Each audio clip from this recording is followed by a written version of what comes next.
Nanungkit si Chloe ng mangga. Where's your mangga?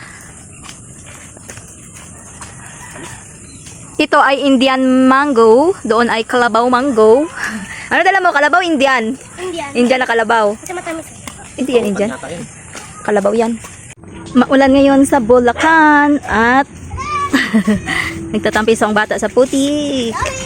Kasi nag-harvest sila ng mango. Ay, mango. Mango. Dami yan. Tatlong sako na. Sino sa taas? Dulas.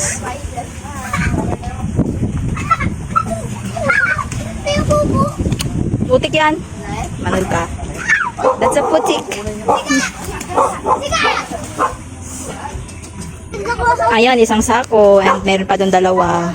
At dahil marami silang na-harvest, ito ang aming naiuwi sa bahay. Marami-rami rin, syempre. At meron pang santol na matamis. Bangkok daw po ito. Wala nga pong sayang dito at pati balat nga po nito ay matamis. Ginadgad ko nga lang palang yung mangga kasama ng luya at sibuyas with asin and asukal. Ayun, tanggal ang asin. Hinugasan pala muna ito ni tatay dahil ito ay amin pahihinugin. At dito nga muna namin ilalagay. Ayan, dyan muna kayo.